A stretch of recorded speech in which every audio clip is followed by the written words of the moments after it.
وہ نوجوان ایک بوڑھے کو دھکے مار کر گھر کی دہلیز سے باہر لایا اور باہر لا کر اسے منہ پر تھپڑ جڑ دیا تھا۔ بوڑھا آدمی ایک نوجوان کا تھپڑ برداشت نہ کر سکا اور دیوار کے ساتھ بہتی ہوئی گندی نالی میں جا گرا تھا، جس کی وجہ سے بزرگ کا منہ گندے پانی اور غلاظت سے بھر گیا تھا، مگر تب تک نوجوان اندر جا چکا تھا۔ میں نے بوڑھے کو اٹھایا تو نہ جانے کیوں میرے دل میں بھی ایک بار وسوسہ آیا جس کا مجھے آج تک پچھتاوا ہے، مگر فوراً ہی خوف خدا نے میرے دل میں ڈیرا ڈال لیا۔ میں نے جب بزرگ کو اٹھایا تو ان کے منہ میں فقط ایک ہی بات تھی کہ بیٹیاں اللہ کی رحمت ہوتی ہیں۔ میں اس سے بات کرنا چاہتا تھا، مگر بات کرنے کے لیے پہلے اس کے منہ پر لگا گند اور غلاظت صاف کرنا ضروری تھا۔ میں پاس موجود دکان پر گیا اور اس دکاندار کے کولر کی جانب بڑھا ہی تھا کہ اس نے پانی لینے سے یہ کہتے ہوئے روک دیا کہ اس گلاس میں خود بھی پانی پیتا ہوں۔ اگر اس گلاس میں تم اس بزرگ کو پانی دو گے تو میں جب بھی پانی پینے لگوں گا مجھے بزرگ کا خیال آئے گا اور میرا دل خراب ہو، مجھے ابکائیاں آئیں گی، شاید الٹی بھی آ جائے۔ لہٰذا اگر تم خود اتنے ہی گندے ہو تو کم از کم ہمیں اپنے جیسا نہ سمجھو اور اس بزرگ کو گھر لے جا کر صفائی کا انتظام کرو۔ نہ جانے کیوں مگر دکاندار کی بات سن کر بہت دکھ ہوا۔ شاید میرا کوئی گھر نہیں تھا اس لیے، یا پھر شاید اس نے مجھے غلیظ سمجھا تھا اس لیے، یا پھر کوئی اور وجہ تھی، مگر جو بھی تھا میری جیب میں کچھ پیسے موجود تھے۔ میں نے چپ کر کے منرل واٹر کی ایک بوتل لی اور بزرگ کی جانب چل پڑا۔ میں نے زندگی میں بہت گناہ کیے، شاید میرا انجام اس بزرگ سے بھی بدتر ہوگا۔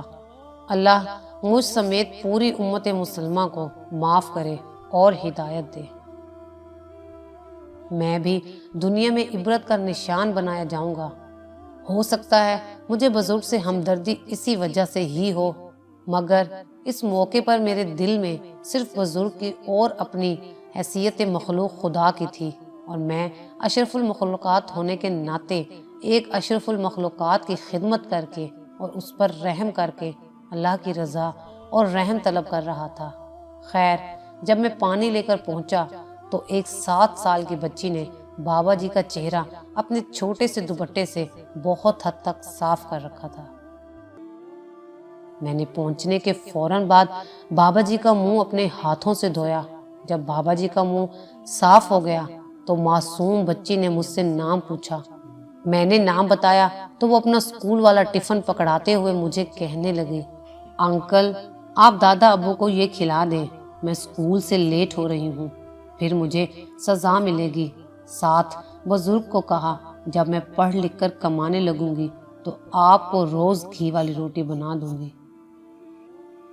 ابھی آپ نہ مانگا کریں، اور ان بزرگ کا منہ چوم کر اسکول چلی گئی۔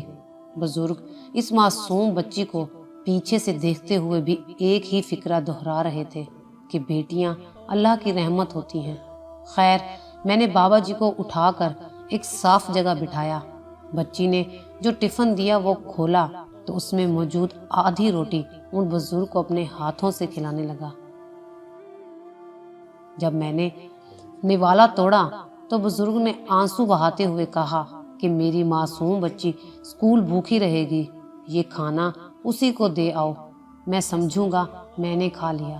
مگر میں نے یہ کہتے ہوئے وہ کھانا بزرگ کو کھلا دیا کہ میں بچی کے لیے دکان سے کچھ خرید کر دے آؤں گا۔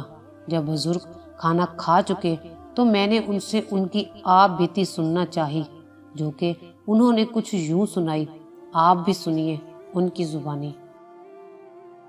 بیٹا، میں اس گاؤں کا سب سے بڑا ذمہ دار تھا۔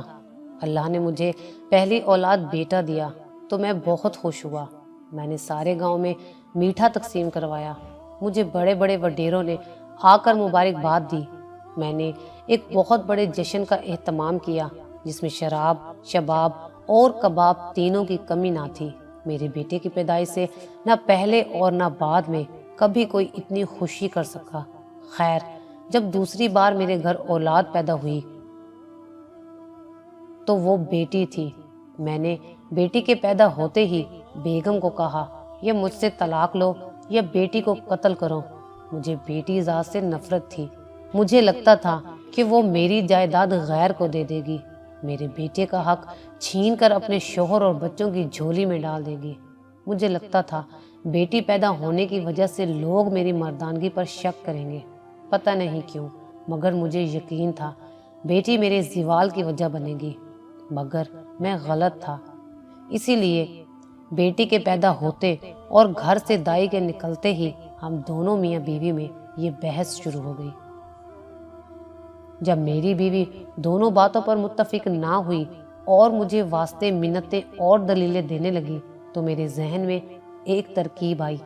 میں چپ چاپ وضو کرنے کے بہانے اٹھا، جا کر ہاتھ منہ دھویا، خود کو تسلی دی، تھوڑی دیر سوچا، پھر مکمل وضو کیا، آ کر بیگم سے کہا کہ بیٹی مجھے پکڑاؤ، میں اس کے کان میں آذان دوں، مگر میری بیگم کو مجھ پر یقین نہ تھا، لہٰذا اس نے بیٹی مجھے یہ کہتے ہوئے پکڑانے سے انکار کر دیا کہ آذان صبح میرا بھائی آ کر دے دے گا۔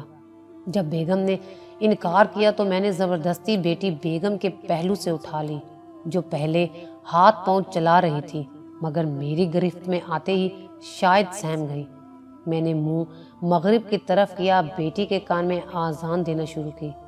آذان کے الفاظ سن کر میری بیگم مطمئن ہو گئی، مگر جب آذان مکمل ہو گئی تو میں نے جان بوجھ کر بیٹی بیگم کو پکڑانے کے بہانے ہوا میں ہی چھوڑ دی۔ میری بیٹی میرے ہاتھوں سے نکلنے کے بعد بہت زور سے زمین سے ٹکرائی اور شاید تب ہی اللہ کو پیاری ہو گئی، مگر بیگم کے شور مچانے پر میں تانگے والے کو بلانے گیا، مگر جان بوجھ کر لیٹ پہنچا تاکہ اگر میری بیٹی میں کوئی سانس اٹکی ہے تو وہ بھی ختم ہو جائے۔ اور جب میں تانگے والے کو لے کر گھر پہنچا تو میری بیٹی کی جان نکل چکی تھی۔ میری بیگم نے حقارت تاسف آور آنسو بھری نظر مجھ پر ڈالی اور میں نے بیگم کا شور سن کر آ جانے والی عورتوں کو کہا کہ آذان دے کر بیٹی بیگم کو پکڑائی تو بیگم کے ہاتھوں سے گر گئی۔ میری بیگم نے چپ چاپ بیٹی کی موت اپنے سر لے لی۔ اس کے بعد جتنا عرصہ میری بیگم زندہ رہی، لاکھ جتن کرنے کے باوجود میں اسے پہلی کی طرح خوش نہ رکھ سکا۔ نہ کبھی میری اس بیٹی کے بعد کوئی اولاد پیدا ہوئی۔ اگر میں کبھی بیگم سے اس موضوع پر بات کرتا تو وہ فقط اتنا کہہ کر مجھے خاموش کرا دیتی کہ تم نے اللہ کی طرف سے بھیجی گئی اللہ کی رحمت کو ٹھکرا کر واپس اللہ کو موڑ دیا ہے، اب تمہارے گھر میں رحمت ہونا ممکن نہیں ہے۔ میں یہ جواب سن کر اندر تک لرز جاتا اور چپ چاپ اپنے بیٹے کو سینے سے لگا کر اپنا دل بہلانے لگتا۔ میں نے اتنا پیار اپنے بیٹے کو دیا ہے کہ اگر سانپ کو بھی دیتا تو وہ میرا وفادار ہوتا، مگر میرا بیٹا بے وفا نکلا۔ جب میرا بیٹا تھوڑا جوان ہوا تو مجھے پلٹ کر جواب دینے لگا۔ جب کچھ اور وقت گزرا تو مجھے گالم گلوچ بھی کرنے لگا، اور جب اس کی شادی کے بعد اس کی ماں مر گئی تو تب سے مجھ پر ہاتھ بھی اٹھانے لگا ہے۔ میرا بیٹا نشہ کرنے لگا، نشے پر لگ کر ساری زمین جائیداد بیچ دی ہے جو میں نے اسے دی۔ میرے بیٹے نے وہی زمین غیروں کو بیچ دی ہے جو بیٹی کے حصے کی صورت میں میرے بیٹے سے چھین کر غیروں میں جانے کے ڈر سے میں نے بیٹی کو پیدا ہوتے ہی اپنے ہاتھوں سے قتل کر دیا۔ میری بیٹی زندہ ہوتی تو شاید صرف اپنا حصہ لے جاتی، یا کم سے کم اس کا حصہ بکنے سے تو بچ جاتا۔ میرے ظالم بیٹے نے میرے جیتے جی ساری جائیداد نشے میں لگ کر برباد کر دی۔ اگر میں کبھی اس کی اچھائی کے لیے کوئی بات کروں تو وہ مجھے پیٹنا شروع کر دیتا ہے، مگر جب میرا بیٹا مجھے پیٹتا ہے تو میری پوتی اپنے ماں باپ سے چوری آ کر اپنے معصوم ہاتھوں سے میری چوٹوں پر مرہم رکھتی ہے، اور جب میری پوتی یہ کام کر رہی ہوتی ہے تو میں اس وقت اس بات کی گواہی دے رہا ہوتا ہوں کہ بیٹیاں اللہ کی رحمت ہوتی ہیں۔ اگر کوئی آدمی رحمت ٹھکرا کر نعمت پائے گا تو یقین کرو وہی نعمت اس کے لیے وبال بن جائے گا